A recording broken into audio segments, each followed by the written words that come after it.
Hello taxi timer, आज हम लेके आए राजा साहब के ट्रेलर 2 का रिएक्शन। तो राजा साहब का जो फर्स्ट ट्रेलर था मुझे तो वही इनफ लगा था, मज़ेदार था। उसके अंदर एक पूरी हॉरर थ्रिलर वाली पूरी वाइब बनाई गई थी। और इवन जैसे अभी ऑडियो लॉन्च हुआ है तो ऑडियो लॉन्च के अंदर मतलब काफ़ी ज़्यादा उम्मीदें बढ़ाई गई हैं और ये तक कहा गया था कि भाई ये मूवी से अगर आप लोग निराश हुए तो आप मेरे घर आ जाना। लाइक प्रभास ने नहीं पर शायद उनके प्रोड्यूसर ने कहा था कि भाई आप मेरे घर आ सकते हो और जो कहना है कह सकते हो। इस तरीके का मतलब ऑन द लाइन उन्होंने सब छोड़ दिया। ये तो भाई बहुत बड़ी बात बोल दी। और ट्रेलर 2 की तो बिल्कुल एक्सपेक्टेशंस ही नहीं थी, क्योंकि हमें लगा था फर्स्ट ट्रेलर ही इतना फन आया था और फिर हमने सॉन्ग भी देखा था, वो भी मजेदार था। पर ये बहुत अच्छा सरप्राइज हमें दिया गया है। हाँ मेरे ख्याल से क्योंकि बाकी मूवीज का थोड़ा अभी हाइप ज्यादा चल रहा है तो इसलिए वापस से राजा साहब का जगाने के लिए वो सही किया है। तो देखते हैं फिर आप भी देखो मिलते लेट्स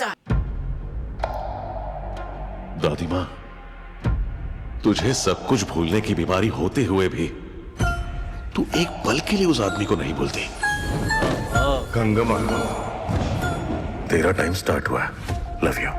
ठीक है राजा साहब। कनकराजू, मेरा भी मन है तुझे जानने का अच्छे से। बहुत मिस किया तुझे।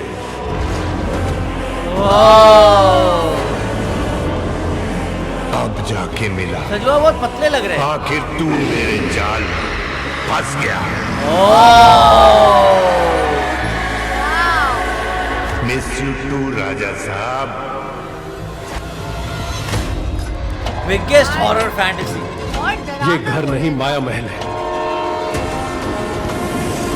यहाँ लोग आते अपनी मर्जी से और जाते लेकिन जाते सिर्फ आपकी दादा की मर्जी से। These things, painting, architecture, इनके जरिए हिप्नोटाइज करके वो किसी को भी ट्रांस में लेकर चला जा सकता है। ओ, पूरा घर ही ऐसा बनाया हुआ है। दादा आ गया था बे।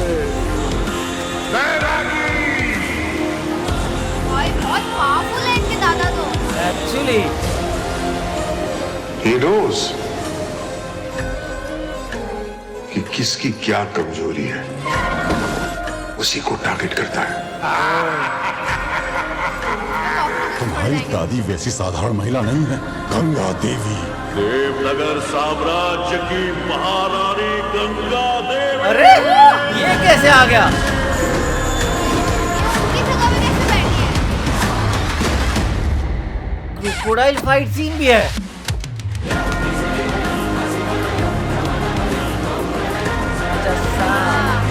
ग्लैमर भी है भाई। सब चीजें है भाई। एक बंगला था, मुझे लगा उसके अराउंड सब होगा पर अगर तुम बहुत सारी सबकॉन्शियस चीजें में एक पैरेलल वर्ल्ड को क्रिएट करके अपने थॉट्स को वहां पर रख सकते हो तो शायद कुछ भी हो सकता है। वाह।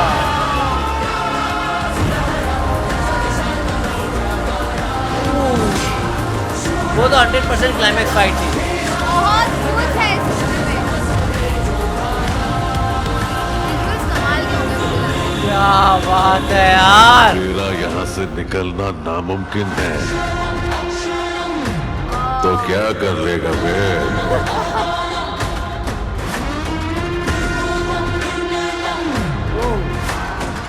They took him into his trance. Oh joker, my God, जबरदस्त। व्हाट।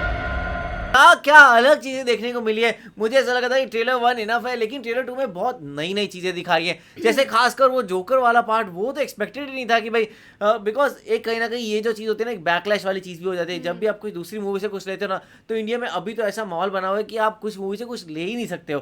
थोड़ा सा भी ले लो और उसके बाद सब के सब आपके पीछे पड़ जाते हैं कि भाई ये क्या कर दिया, कॉपी कर रहे हो, कॉपी कर रहे हो। बट मुझे लगता है कुछ अच्छा इंस्पिरेशन के साथ ही लिया गया होगा। एंड बाकी सारे जो है, जैसे इवन हमने देखा कि वो क्लाइमैक्स सीन वाला दिख रहा था जब वो इतने बड़े उससे अवतार से लड़ रहे थे। एंड बाकी सारे कितनी सारी चीज़ें हो रही है और कितने डिफरेंट वर्ल्ड्स के अंदर हो रही है। मुझे लग रहा है ये मज़ेदार मूवी होगी जो आपको पूरी तरीके से घुमा के रखेगी। सच में यार, अब तो लग रहा है कि चलो अच्छा ही हुआ कि इन्होंने ट्रेलर 2.0 भी निकाल लिया, क्योंकि ट्रेलर 1 में तो हमें सच में लग रहा था कि जो पूरी कहानी है ना उस घर के अंदर ही घूमने वाली है, पर ऐसा कुछ भी नहीं है। और यहाँ पे इस ट्रेलर के बाद ये भी पता लगा कि संजय दत्त का रोल कितना इंटेंस है, इतने सारे विजुअल्स और कैसे वो ट्रैप करके रखते हैं, सारी पेंटिंग्स, ये वो सब कुछ है इस मूवी में। और संजय दत्त को बहुत पतला दिखाया गया है, देखा जाए तो मतलब कंपैरेटिवली बाकी सारी मूवीज में से चौधरी असलम भी जो बने हैं धुरंधर हाँ। में, उसमें भी अगर आप ट्रेलर में देखो तो भारी दिखते हैं काफी, और इवन बाकी सारी मूवीज में भी देखो तो उनको एक हमेशा एक थोड़ा heavy weight kind of person दिखाया जाता है। इवन केजीएफ की बात करो, बट यहाँ पे थोड़ा सा वो पतले दिख रहे हैं बिकॉज वो एक भूत है। हाँ। तो इंटरेस्टिंग रहेगा क्या होता है। तो आप लोग कैसे लगा कमेंट सेक्शन में जरूर बताएगा। तो इसे लाइक करते जाए, कमेंट करते जाए, शेयर करते जाए। और सब्सक्राइब करिए। बाय।